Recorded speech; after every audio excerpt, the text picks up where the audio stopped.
Assalamualaikum warahmatullahi wabarakatuh. Ketemu kembali dengan Tulamung Putro. Salam budaya warisan Nusantara. Pemirsa dimanapun Anda berada, saya akan melanjutkan keterangan-keterangan saya tentang Gen Arok. Pemirsa, di kesempatan yang lalu saya ceritakan pada keterangan yang lalu bahwa Temenggung Bajangwaring yang saat itu dihadang oleh kelompok prajurit Kediri, yaitu Senopati Rudrobondo, dan kemudian Senopati Rudrobondo menuduh bahwa Temenggung Bajangwaring ini merupakan mata-mata atau pengkhianat, yang mana sepak terjang dari Temenggung Bajangwaring ini diindikasikan oleh Senopati Rudrobondo jelas akan melaporkan segala sesuatunya, kejadian-kejadian yang ada di Kediri, kepada Ronggo Lampitan yang ada di Kandangan.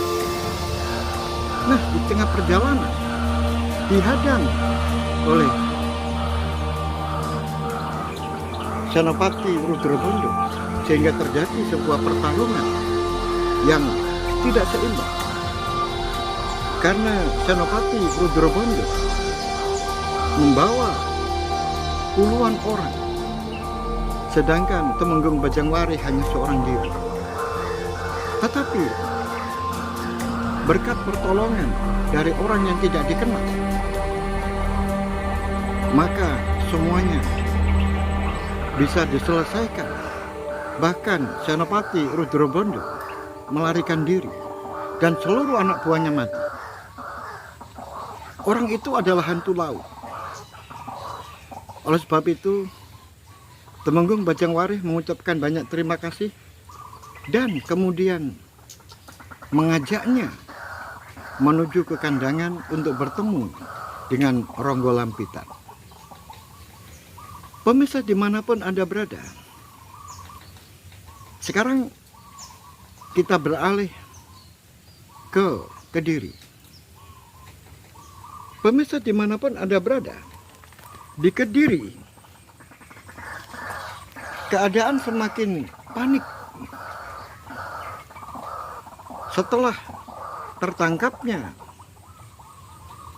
Mapanji Rogomurti yang dianggap oleh raja orang yang tidak setia, bahkan boleh dikatakan pengkhianat. Nah, sekarang ini posisinya sudah meringkuk di penjara. Oleh sebab itu, para punggawa yang ada di Kediri dikumpulkan oleh Prabu Kertabumi untuk bermusyawarah apa langkah-langkah yang harus diambil di dalam menghadapi Ronggo Lampitan yang semakin hari dirasa semakin kuat posisinya yang ada di Kandangan. Nah, oleh sebab itu dikumpulkan orang-orang yang ada, punggawa-punggawa Kediri, terutama adalah Mahapatih, dan juga merangkap sebagai panglima perang yang baru, yaitu Mapanji Yudopakso, yang menggantikan posisi dari Rogomurti.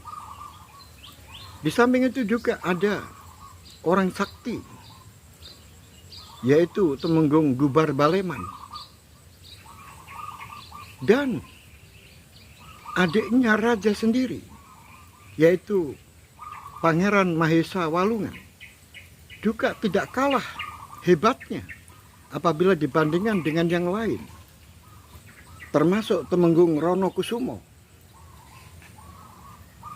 dan Senopati Rudrobondo dan juga Senopati Diposari.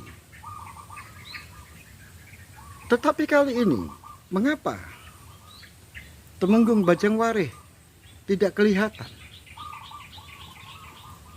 Apakah memang raja sudah mengindikasikan bahwa Temenggung Bajangwarih ini sudah dicap sebagai pengkhianat.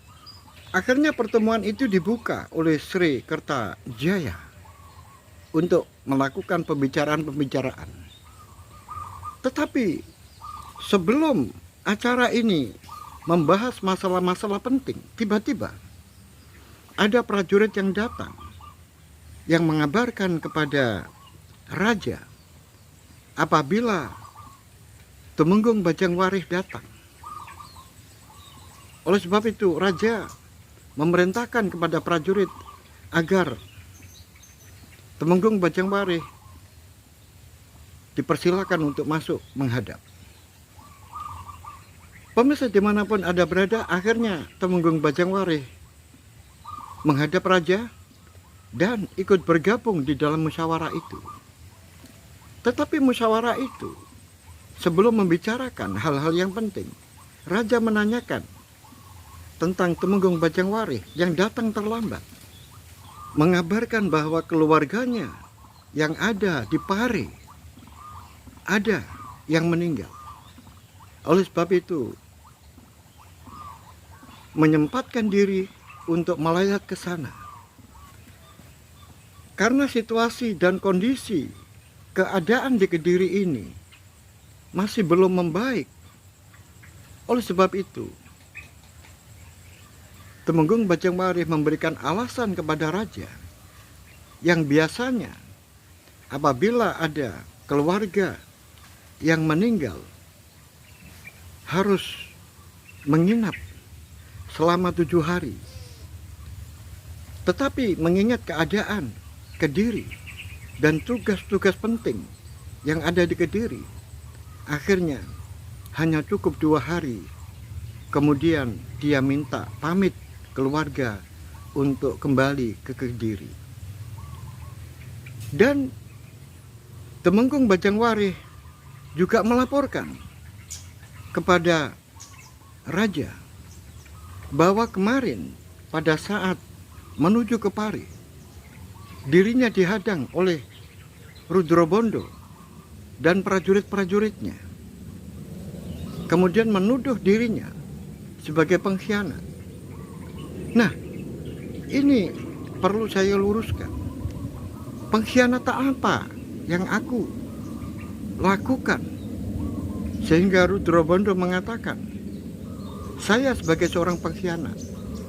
Mohon keadilan raja untuk memberikan keadilan kepada saya, karena terus terang saja tuduhan itu mengakibatkan saya tidak bisa fokus di dalam pekerjaan karena saya merasa terbebani dengan kata-kata itu. Nah, untungnya sekarang saya datang bisa menghadap Paduka Prabu. Andai kata saat ini saya tidak hadir di tempat ini, pastilah raja akan mendapatkan pengaduan-pengaduan yang tidak seimbang tentang saya. Saat saya menuju ke Pare, saya hanya seorang diri dan saya pun tergesa-gesa karena keluarga saya yang ada di Pare sudah menunggu. Nah, di tengah-tengah perjalanan saya dihadang oleh Senopati Rudrobondo beserta puluhan anak buahnya. Kemudian saya menjelaskan, tetapi justru malah memerintahkan anak buahnya untuk menyerang saya. Saya hanya bertahan agar tidak terjadi pembunuhan di antara kita. Tetapi rupa-rupanya Senopati Rudrobondo dan anak buahnya ini benar-benar mengeroyok saya dan ingin membunuh saya. Oleh sebab itu, Kalau ini saya dinyatakan sebagai orang yang bersalah, kesalahan saya apa? Pemirsa dimanapun Anda berada, tiba-tiba belum selesai Temenggung Bajangwarih menjelaskan tentang permasalahan itu, kemudian dipotong oleh Mapanji Yudhowakso yang memohon izin kepada raja. Mohon ampun Sri Paduka, saya minta klarifikasi kepada Temenggung Bajangwarih. Mengapa prajurit-prajurit Kediri yang bersama dengan Senopati Rudrobondo kamu habisi semua? Mohon ampun Paduka, agar Temenggung Bajangwarih memberikan alasan mengapa tega membunuh prajurit-prajurit Kediri. Kalau sudah berani membunuh prajurit-prajurit Kediri, apakah itu tidak cukup bukti kalau Temenggung Bajangwarih adalah pengkhianat? Demikian Gusti Prabu. Baiklah, sekarang kamu jawab. Mengapa kamu membunuh prajurit-prajurit Kediri jika kamu memang tidak berkhianat? Akhirnya Temenggung Bajangwarih memberikan jawaban. Mohon ampun Paduka, itu salah.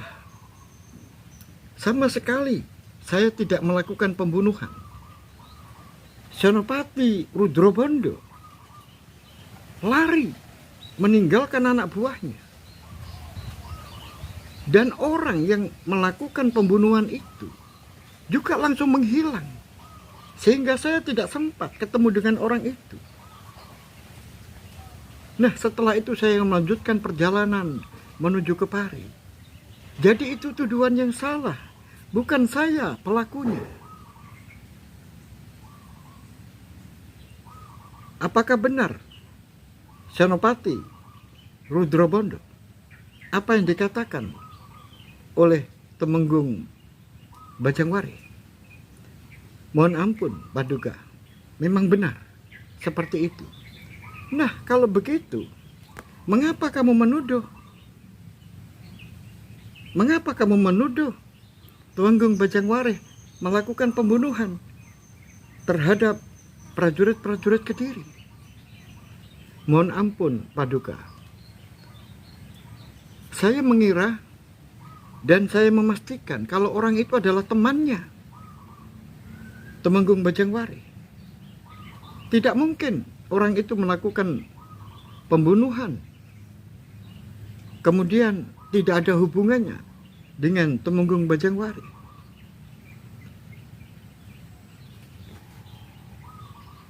Tapi kamu kan tidak tahu, itu kan hanya pendapatmu. Benar, benar Gusti Prabu, itu pendapat saya. Nah, itu namanya kamu berprasangka. Itu namanya kamu hanya menuduh tanpa bukti. Baiklah kalau begitu, aku putuskan, kamu harus minta maaf kepada Temenggung Bajangwarih.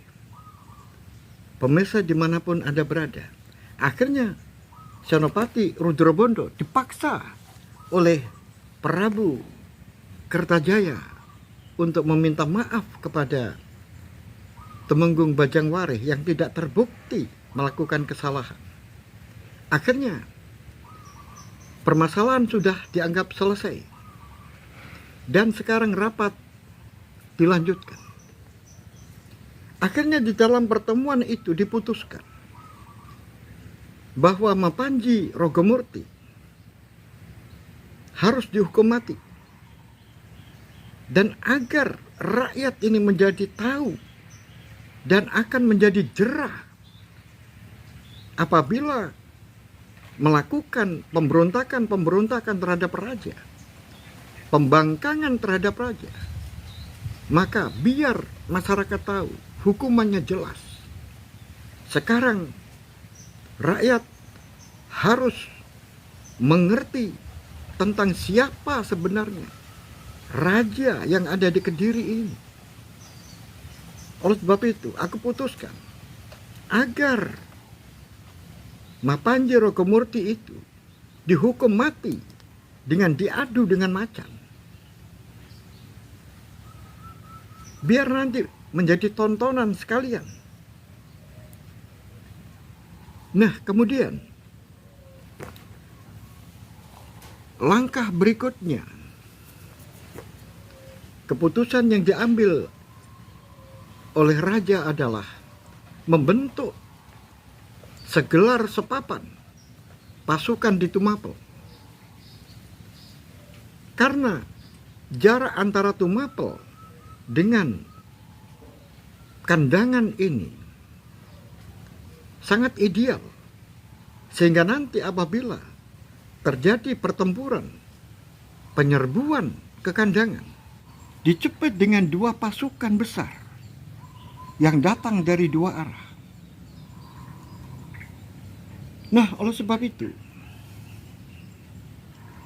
aku tugaskan kepada Senopati Rudrobondo dan Senopati Diposari untuk memobilisasi pemuda-pemuda yang ada di Tumapel untuk dijadikan prajurit-prajurit, sehingga nanti terbentuklah sebuah pasukan segelar sepapan yang ada di Tumapel. Nah, untuk keamanan yang ada di kota, maka jangan sampai lengah. Awasi terus penjara yang ada di istana ini. Karena Mapanji Rogomurti itu adalah orang yang licik. Aku khawatir dia bisa meloloskan diri. Oleh sebab itu aku tanyakan kepada Mapanji Yudopakso, bagaimana keadaan penjara sekarang ini? Terima kasih Gusti. Jangan khawatir, Mapanji Yudopakso sudah lemah. Tidak mungkin dia bisa lepas. Karena penjara ini berlapis-lapis. Bahkan Mapanji Rogomurti itu, tangan, kakinya, bahkan lehernya sudah diborgol dengan rantai yang kuat. Bahkan pinggangnya pun juga dirantai dengan kuat, sehingga tidak mungkin untuk bisa lepas. Baiklah kalau begitu, jaga sampai saatnya tiba, yaitu diadu dengan macan di alun-alun. Dan itu semuanya aku serahkan kepada Mapanji Yudopakso untuk mempersiapkan. Terima kasih Gusti Prabu. Pemirsa dimanapun Anda berada, begitulah keadaan di Kediri. Setelah itu, 1 bulan kemudian, Senopati Rudrobondo sekarang sudah diangkat, pangkatnya sudah naik, yaitu menjadi Tumenggung. Tumenggung Rudrobondo yang dibantu oleh Senopati Diposari untuk menuju ke Tumapel. Pemirsa dimanapun Anda berada, Tumenggung Rudrobondo itu di Kediri memiliki kekasih. Namanya adalah Ken Umang. Nah, karena Rudrobondo ini sekarang ditugaskan di Tumapel, maka kekasihnya yang namanya Ken Umang juga ikut menuju ke Tumapel. Pemirsa dimanapun Anda berada, sebenarnya yang namanya Ken Umang itu ada orang yang dicari. Saat Ken Umang ini ada di Tumapel, di saat itu masih ada kelompok yang namanya Bangu Samparan yang dipimpin oleh Ken Arok. Maka Ken Umang adalah kekasihnya Ken Arok. Nah, setelah Bangu Samparan ditumpas oleh Panji Rogomurti, sehingga Ken Arok pun menghilang. Ken Umang mencari kemana-mana. Tetap saja tidak ada kabar tentang Ken Arok. Nah, oleh sebab itu, ketika ada familinya yang menjadi emban di Kediri, pulang ke Tumapel, kemudian menawari Ken Umang untuk menjadi emban di Kediri, maka tidak pikir panjang, dia langsung menerima dengan harapan semoga bisa ketemu dengan Ken Arok di Kediri. Ternyata sudah 5 tahun lamanya di Kediri, tetapi tidak pernah mendengar beritanya tentang Ken Arok. Nah, oleh sebab itu dia menjalin hubungan dengan Temenggung Rudrobondo. Oleh sebab itu sekarang dia menuju ke Tumapel, maka Ken Umang juga ikut ke Tumapel. Nah, di saat Ken Umang ini berada di Tumapel, Ken Arok sudah menjadi prajurit di sana. Bahkan memiliki sahabat atasannya, namanya adalah Kebo Ijo.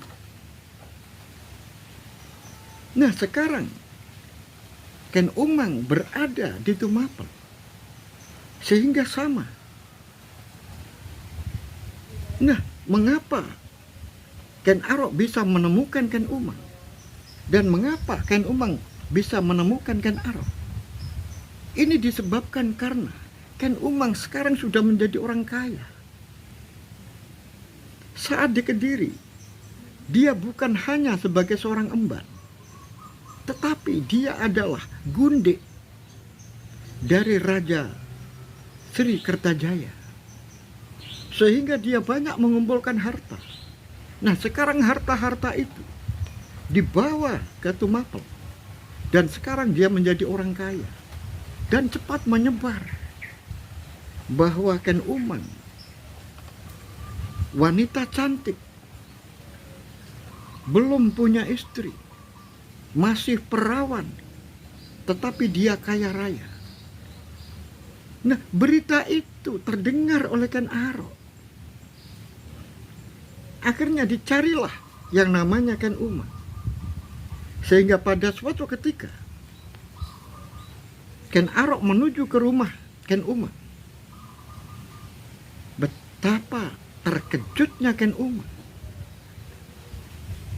Dia sudah mencari kemana-mana, bahkan menunggu di Kediri hingga sampai 5 tahun.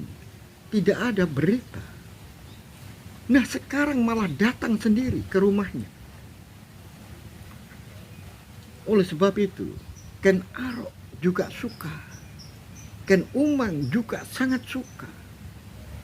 Anda bisa membayangkan dua kekasih yang sudah berpisah selama 5 tahun, sekarang sudah ketemu kembali. Nah, oleh sebab itu, Ken Umang tidak mau melepaskan Ken Arok. Ken Umang meminta kepada Ken Arok agar menikahinya.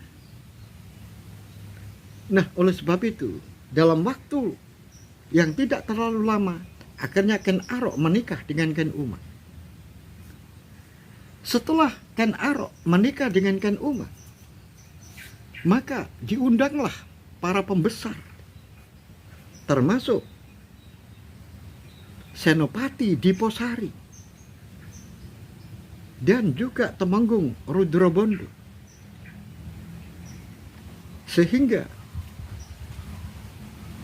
Ken Umang dengan hartanya bisa menitipkan Ken Arok kepada bekas kekasihnya, yaitu Temenggung Rudrobondo.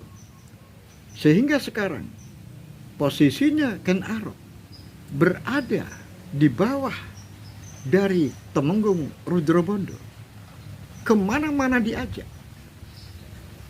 Tetapi yang lebih mengherankan lagi, perubahan karakter, watak dari Ken Arok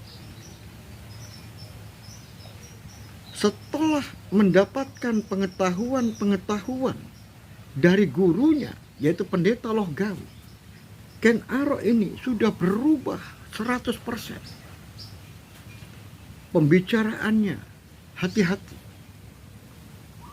pikirannya tajam, dan yang paling mencolok adalah tidak mudah marah, tenang. Nah, inilah yang menjadikan Ken Umang lebih suka tentang perubahan yang ada pada diri kekasihnya, yaitu Ken Arok. Apalagi sekarang sudah menjadi prajurit. Dan dengan menikahnya Ken Arok dengan Ken Umang, nama Ken Arok pun mulai dikenal banyak orang. Pemirsa dimanapun Anda berada, sekarang bagaimana perkembangannya yang ada di kandangan, yaitu Ronggo Lampitan. Ronggo Lampitan menerima Pendeta Lohgawi. Begitu senang dengan kehadiran pendeta yang sakti mandraguna. Nah, kemudian laporan tentang tertangkapnya Mapanji Rogomurti dan dipenjaranya Mapanji Rogomurti ini menjadikan Ronggo Lampitan sangat senang, karena ini sangat menguntungkan. Nah, maka Ronggo Lampitan mengumpulkan orang, yaitu orang-orang kepercayaan, untuk membahas tentang perkembangan-perkembangan yang ada di Kediri dan apa yang harus dilakukan di kandangan. Karena Kediri dikabarkan mempersiapkan akan menyerbu kandangan. Oleh sebab itu, orang-orang yang dikumpulkan di sana, yang pertama adalah Temenggung Bajangwari. Temenggung Bajangwari ini memang di Kediri adalah sebagai seorang pengkhianat. Tetapi orang-orang Kediri tidak bisa membuktikan kalau dia adalah pengkhianat. Beberapa bulan yang lalu hampir-hampir saja yang namanya Temenggung Bajangwari ini terendus topeng yang ada pada dirinya. Tetapi karena kepandaian dan keberanian dari Temenggung Bajangwari, akhirnya justru Senopati Rudrobondo yang dipersalahkan oleh raja, bahkan diminta untuk meminta maaf kepada Temenggung Bajangwari. Nah, oleh sebab itu Senopati dan para sahabat pendukung dikumpulkan, termasuk Pendeta Lohgawi. Dan di sini Pendeta Lohgawi memperkenalkan anak muda yang dikenalnya sudah cukup, yaitu Prameswara. Dan yang lebih lucu lagi adalah Temenggung Bajangwari di dalam pertemuan itu mengajak orang yang pernah menolongnya namanya adalah hantu laut atau biku Praban. Sehingga Prameswara bertemu dengan pamannya, bertemu dengan gurunya, berada dalam satu meja. Oleh sebab itu, gelagat keterkejutan Prameswara dan keterkejutan Praban, si hantu laut itu, diketahui oleh Ronggo Lampitan. Mohon maaf, Paman Pendeta Lohgawe, aku melihat anak muda yang Anda sebut sebagai Prameswara. Mengapa kelihatannya terkejut melihat sahabat dari Bajangwari yang oleh Bajangwari dikenalkan sebagai Biku Praban?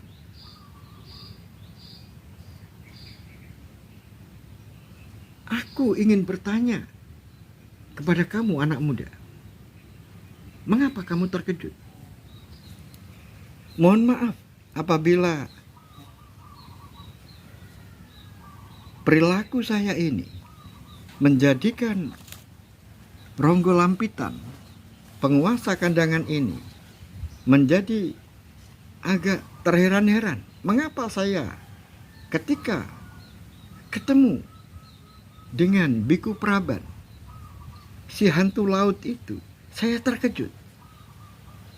Bagaimana saya tidak terkejut? Karena Biku Praban ini adalah guru saya, yang mengajari saya tentang berbagai macam ilmu. Nah, secara tiba-tiba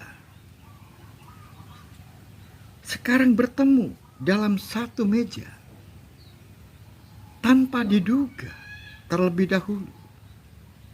Bagaimana saya tidak terkejut? Karena paman saya ini, guru saya ini, rumahnya jauh di timur sana, yaitu di Probolinggo. Oleh sebab itu saya terkejut. Demikian juga aku melihat paman Biku Praban juga terkejut melihat saya. Mengapa saya di sini? Paman, aku di sini karena Pendeta Lohgawe memerintahkan saya untuk datang ke sini. Begitulah paman keterangan saya mengapa saya terkejut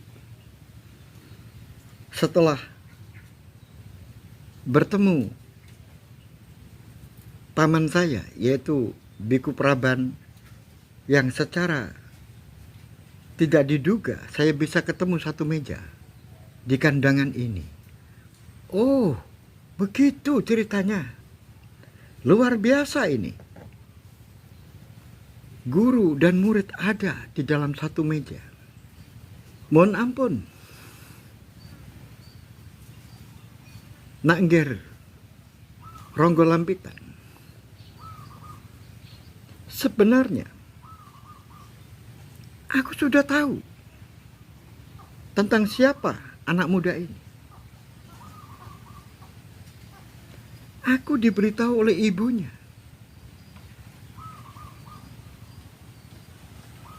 Ibunya anak muda ini sekarang berada di kandangan ini. Ratna Muninggar, adiknya, juga ada di kandangan ini. Karena ketika Mapanji Rogomurti ditangkap rame-rame oleh Mapanji Yudopakso, saya memerintahkan kepada adiknya Wandan Prita untuk datang secara diam-diam melewat pintu belakang untuk menjemput Nyai Panji dan putrinya, yaitu Ratna Muninggar, dan kemudian dibawa ke kandangan sini. Betapa terkejutnya yang namanya Prameswara, tidak mengira tidak menduga kalau ibunya sekarang ini ada di kandangan. Nah, oleh sebab itu, hatinya Prameswara menjadi lebih gelisah. Karena di dalam hatinya tidak bisa melupakan ibunya. Saat itu dia pernah ketemu sekali di rumah kepatihan. Walaupun ucapannya ini adalah benci kepada ibunya, tetapi tidak bisa mengingkari hatinya. Hatinya menaruh kasihan pada ibunya dan juga kepada adiknya.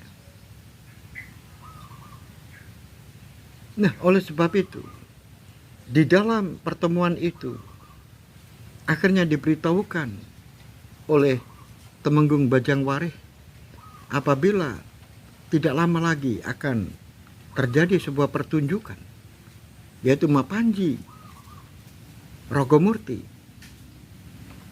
akan dihukum mati dengan cara diadu dengan macan di alun-alun dan akan disaksikan oleh banyak orang. Nah, oleh sebab itu,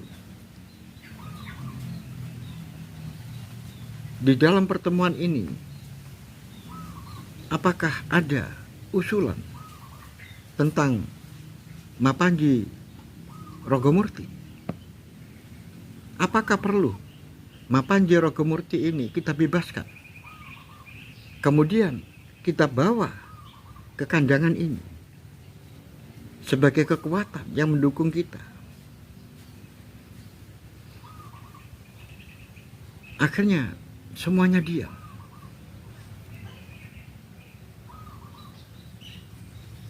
Ronggo Lampitan akhirnya mengatakan, aku ingin orang-orang seperti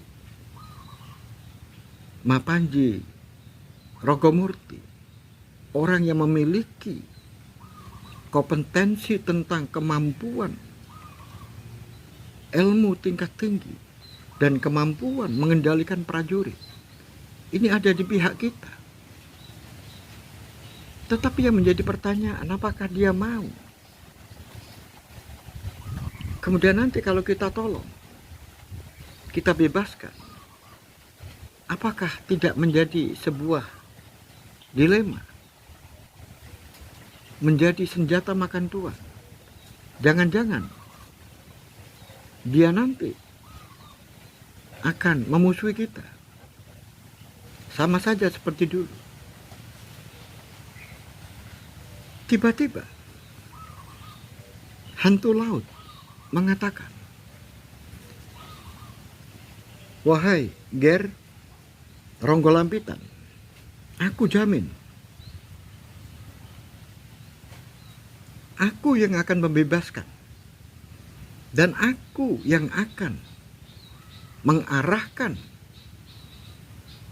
Mapanji Rogomurti itu apabila nanti sudah terbebas. Dan saya siap akan membawa ke tempat ini untuk membantu kita. Itu adalah janji saya. Mohon maaf Paman. Apakah Paman seorang diri akan menolong? Pasti di tempat itu penjagaannya akan luar biasa. Apalagi pertunjukan itu dilakukan pada siang hari. Itu akan menyulitkan.